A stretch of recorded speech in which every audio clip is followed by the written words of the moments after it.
প্রাথমিকে ৩২,০০০ শিক্ষক শিক্ষিকার চাকরি বাতিলের যে মামলা, সেই মামলাটিতে বঞ্চিত যোগ্য প্রার্থীদের কতটা সুযোগ রয়েছে, যে মামলাটি ইতিমধ্যেই কলকাতা হাইকোর্টের সিঙ্গেল বেঞ্চ, এরপর কলকাতা হাইকোর্টের ডিভিশন বেঞ্চ, এমনকি সুপ্রিম কোর্ট ঘুরে এসে পুনরায় কলকাতা হাইকোর্টের স্পেশাল ডিভিশন বেঞ্চে পড়ে রয়েছে এবং যেটার জাজমেন্ট মনে করা হচ্ছে যে জুন মাসেই হতে পারে, সেইগুলো নিয়ে আজকে এই ভিডিওতে আমরা আলোচনা করব। Dear viewers, welcome to my channel.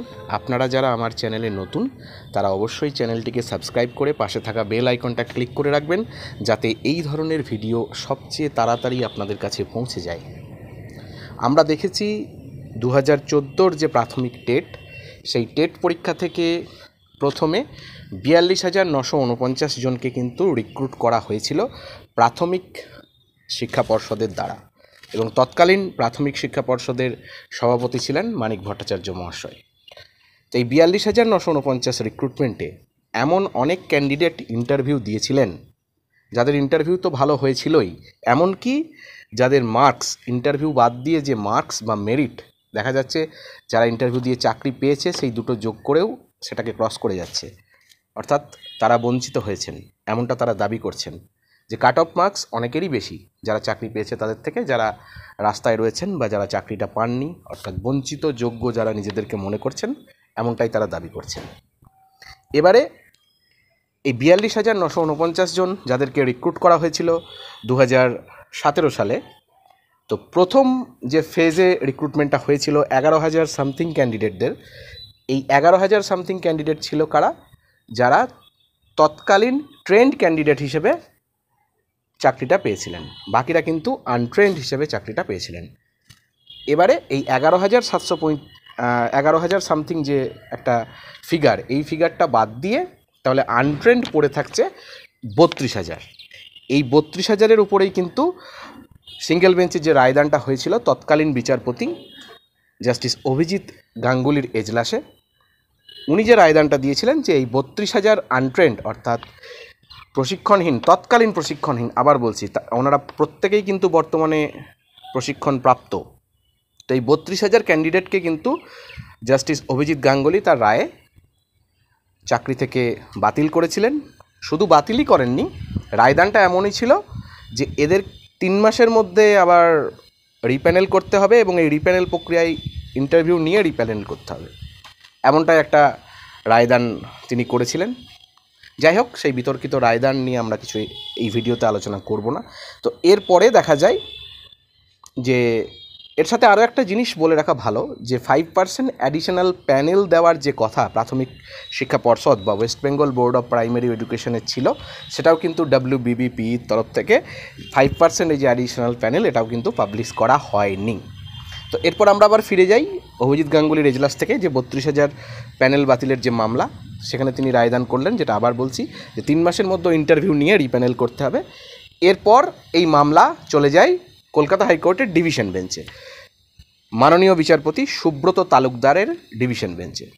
Subrata তালুকদারের ডিভিশন বেঞ্চেও যে রায়দান আমরা দেখেছিলাম, তাতে কিন্তু এই রায়দানের খুব একটা হেরফের তিনি করেননি, প্রায় একই রকম একটা রায়দান কলকাতা হাইকোর্টের ডিভিশন বেঞ্চে জাস্টিস সুব্রত তালুকদারের তরফ থেকেও কিন্তু রায়দানটা হয়েছিল সেরকমই। এরপর পর্ষদ চলে যায় সুপ্রিম কোর্টে, ভারতবর্ষের সর্বোচ্চ ন্যায়ালয় সুপ্রিম কোর্ট।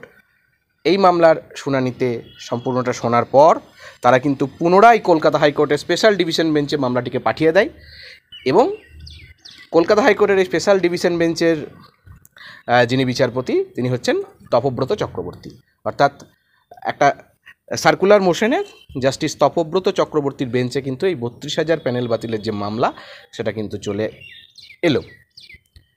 এই জাস্টিস তপব্রত চক্রবর্তী হচ্ছেন তিনি, যিনি কিছুদিন আগে আমরা দেখেছি যে ওবিসি মামলার একটা রায়দান করেছিলেন, গুরুত্বপূর্ণ বা তাৎপর্যপূর্ণ রায়দান তিনি কিন্তু করেছিলেন।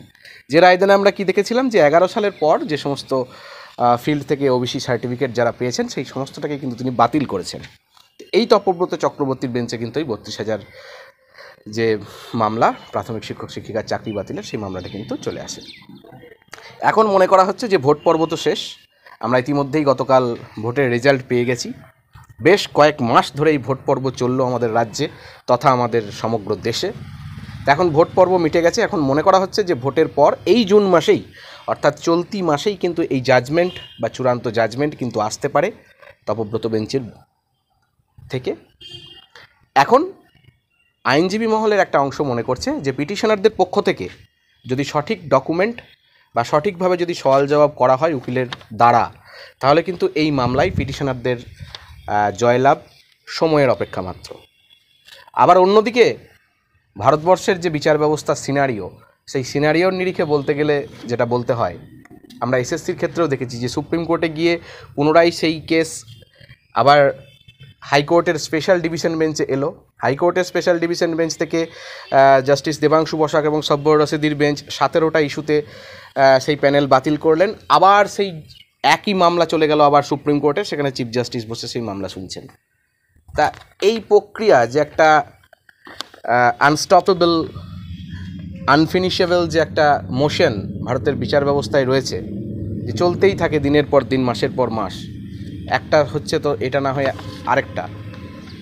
তো এই বিষয়ের ওপর নিরিখে বলতে গেলে যে এই মামলার সঠিক রায়দান যে আদৌ হবে কি না বা কবে হবে, এই বিষয়ে কিন্তু যথেষ্ট সন্দেহ প্রকাশ করছেন অনেকেই।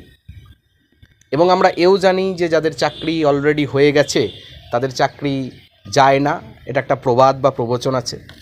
তো যাই হোক, সেই প্রবাদ প্রবচনে না গিয়ে আমরা চাইবো যারা যোগ্য তারা অবশ্যই চাকরিতে বহাল থাকুক, যারা অযোগ্য, যারা দুর্নীতি করে, যারা ঘুষ দিয়ে, যারা টাকা দিয়ে, যারা অসৎ উপায়ে চাকরিটা পেয়েছেন বা চাকরিটা করছে, তাদের চাকরি চলে যাক। সেই জায়গায় যোগ্য বঞ্চিতরা তাদের জায়গা ফিরে পাক, তারা চাকরিটা পাক। সঠিক লোক, যোগ্য লোক শিক্ষকতার কাজে থাকুক, তবেই আমাদের দেশের মঙ্গল, দশের মঙ্গল। তো এই যে যেটা বললাম যে সবার চাকরি বাতিল হওয়া উচিত না বা সবার চাকরি বাতিল হয়ে যেতে পারে, কি হবে না হবে সেটা তো আদালতের বিচার্য বিষয়। তো যেটা আমরা দেখেছি যে 32,000 প্যানেল ক্যান্সেলে যে 15টা ইস্যু ছিল, যে কারণে সিঙ্গেল বেঞ্চ বা ডিভিশন বেঞ্চে গোটা প্যানেলটা বাতিল করে দিয়েছিল, সেই 15টা ইস্যুর মধ্যে গুরুত্বপূর্ণ কয়েকটি ইস্যু যেমন ছিল অ্যাপটিটিউড টেস্ট নেওয়া হয়নি, পেন্সিল ব্যবহার করে নাম্বার দেওয়া হয়েছিল, রিজার্ভেশন রুলস না মানা, এসএমএসের মাধ্যমে কল করা, ওয়েটিং লিস্ট না দেওয়া, এই সমস্ত। যদিও যারা চাকরি করছেন 32,000 প্যানেল থেকে তারা এই বিষয়গুলো মানতে নারাজ।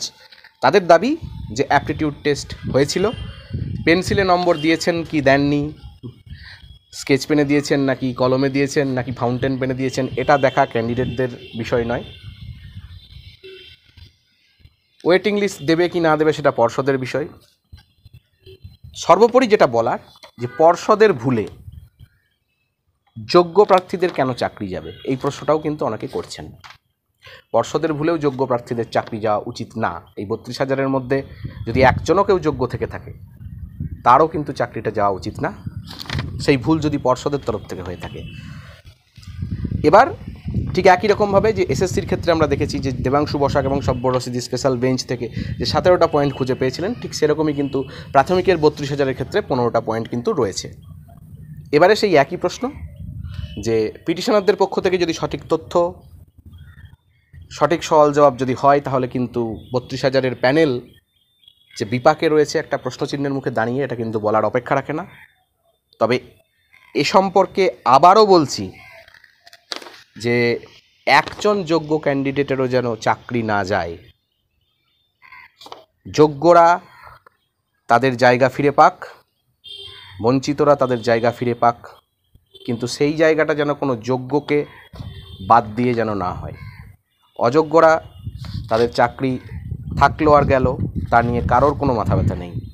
ভালো থাকুন, সুস্থ থাকুন, ধন্যবাদ।